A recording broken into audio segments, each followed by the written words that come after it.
You know, Larry, when you asked me to come over here, I thought we were gonna do something more entertaining. I mean, don't get me wrong, I like hanging out with you, but for fuck's sake, man, really? A prawn documentary? Ugh, what did I get myself into?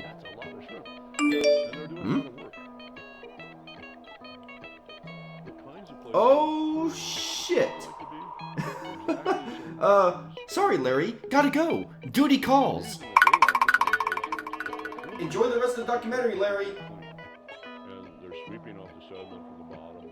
They're turning a lot of that material into... Imagine, if you will, a dimension in which sanity is but a faint memory, where absurdity reigns supreme while decency flounders. A place where common sense and critical thinking go to die.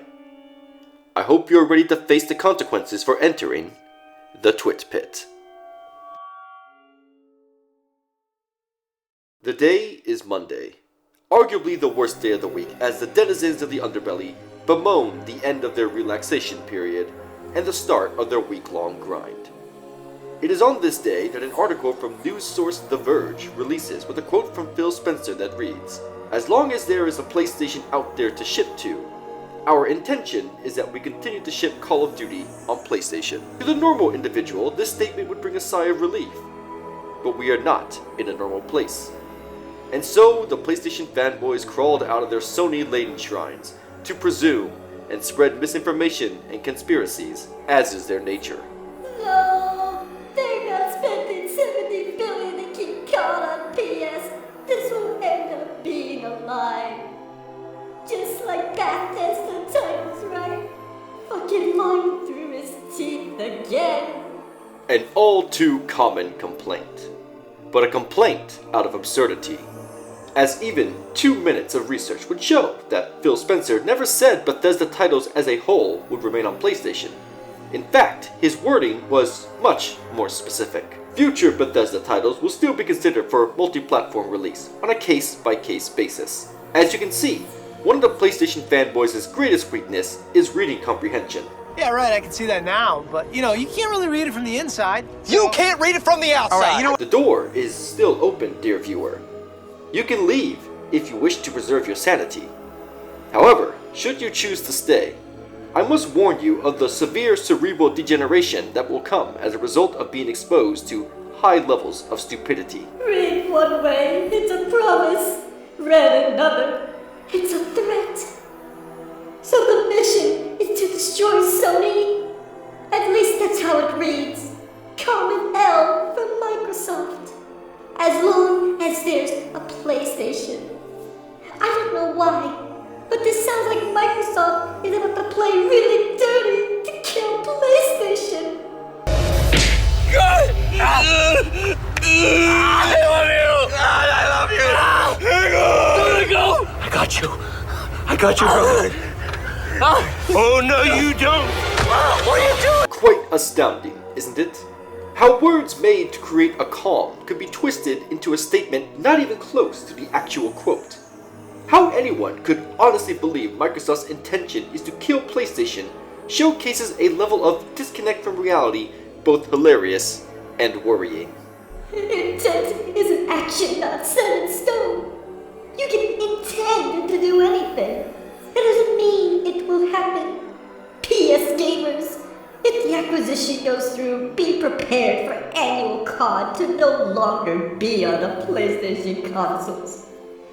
It is what it is. And here we have one of the more well-known fanboys once again displaying his lack of business sense. One need only look at the sales figures that Call of Duty makes on PlayStation alone to realize that Microsoft isn't going to cut off a third of their profits just for exclusivity. So, what's it like working for your old man? Like, what's he actually do? Business. Oh, that's sweet, man. Like, what kind of business is he in? It's complicated, There's numbers and money. Right, but it sounds like you don't know what the business is. You can decry Elder Scrolls being exclusive all you want. The fact of the matter is that Call of Duty is too casual in terms of broad appeal to be made an exclusive. I wish I could say, dear viewer, that was the end of the Salt Harvest for this week. but I would be saving you from a horrifying truth.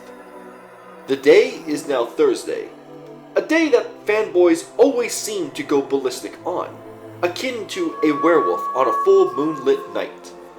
You would think there would be nothing but celebration, as today is the day that review scores drop for God of War Ragnarok.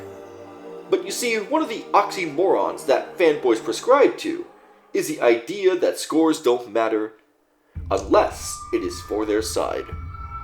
As of writing this episode, Ragnarok sits at a high 90s, a very impressive score. However, for those beings of sodium chloride, this was not enough to sate them, forcing them to go out and denounce any review that dared to go against the general consensus. Unfortunately, one such fate awaited IGN Korea, as they have given Ragnarok a whopping 6 out of 10. Let us take a peek into the window of insanity, so we might learn of the dangers within. How's Elton Mid doing? Well, Paul Williams, according to Metacritic, it seems to be doing just fine, which is more than the average person can say for your brain cells. Are the negative reviews just to be contrarian? That's what I always feel when something is 94%. I get not everyone will like everything, but there is a difference between that and this game isn't good. IGN Korea. I just want to talk. It's a shame that trolls notes like the ones from IGN Korea are not banned. Metacritic loses credibility by accepting analysis like this. A game that all the media says is better than the game of 2018. It cannot have a 6. The author Twitter account is Korea Xbox News. Another troll. For these absent-minded PlayStation sycophants, a reviewer giving a low score is akin to blasphemy, and must be ostracized and attacked, regardless of how insane it makes them look. But then again, insanity is the norm here in the twit pit. But let us refute the idiocy presented to us so far. If El Tretador bothered to read the actual review, he would have realized that the score was given due to a lack of creativity and playing it safe, making the game feel more like DLC than a proper sequel. But then again, a 6 out of 10 is still a decent score and in no way means the game is bad. But critical thinking is lost on you, it seems, as it is on many in this terrible hellscape. The sheer irony of MGB using the clown emoji in response is so titanically large that there need be no refute, for simply seeing such a thing is comedy in itself. Here, we have another example of fanboys and their allergy to research, as a simple look at the Metacritic page for Ragnarok would show you that the IGN Korea review was not included in the list of reviews, so it would have had zero effect on the final critic score. And even though a game is better than its previous title, it doesn't automatically mean a better score, as the previous game's score could have been due to a unique mechanic or a fresh change of pace that the sequel wouldn't be showcasing for the first time. It's also possible for the sequel to have different problems in the previous game, which is true for a series like Bayonetta, where each game is good but has different flaws that hold them back from being considered the best one. But I am rambling, dear viewer, so let us continue down the rabbit hole. LOL at IGN Korea. At IGN, get a hold of your Korean partners. Meanwhile, IGN Korea is calling it a quickly brewed DLC and soulless.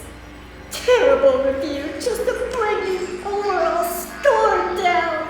Would it surprise you to know, dear viewer, that these are not the only posts this individual has made about IGN Korea? I'd showcase the rest of them, however, we would be here for eons. I'd refute his arguments, but seeing how I already debunked the score conspiracy earlier, it would be redundant of me to do so again. So instead, just point and laugh at how pathetic Ash is. And always remember, no matter how down you get, you'll at least never be on his level. Agents don't know hardcore games, just hentai and nerd stuff. it wouldn't be a PlayStation Fanboy video without some casual racism from PlayStation Fanboys, would it, dear viewer? Unfortunately, such a mindset is oddly common among the PlayStation fanboys, along with homophobia and transphobia. It can make one wonder if the PlayStation brand projects some kind of insanity field that affects those with an IQ in the double digits. Man, I don't know what to think no more, man. Okay, let's de-escalate. No one's messing with your head. Get out of me Nobody's messing with your head. Get out of me Let's just put no. No potatoes holding back hashtag PS5. Digital Foundry says God of War is like running on a maxed out PC with flawless performance. If you need any more proof that Red Dragon is not a credible source, just look at this tweet, followed by this article. Unfortunately, dear viewer, our time together has come to an end. For should we delve further in, we might become lost forever, cursed to roam this oppressive landscape. So let this be a lesson in how to never let your love for a brand affect your way of thinking. Not only in the twit pit, but wherever men walk God's earth. As always, to stay up to date on all things crab, you can follow me on Twitter via the link in the description below, and I'll see you all in the next video.